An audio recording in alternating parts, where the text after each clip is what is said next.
Uzu kwa mwanamke kujitolea siku yake, kujitolea siku yake ya zamu, lidharratiha, kumpa mke mwenza, kumpa mke mwenzie.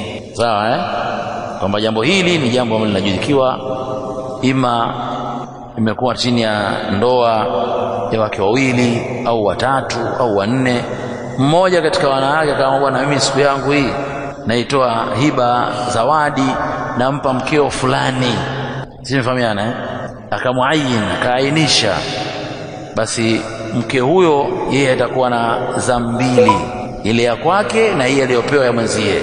Ama ikiwa sasa atatoa yule mwanamke, atabana, mimi nimekupa mwenye zamu yangu, nimekurudishia wewe, utaamua utampa mke gani. Sawa, wewe utaamua sasa utampa mke gani zamu hii.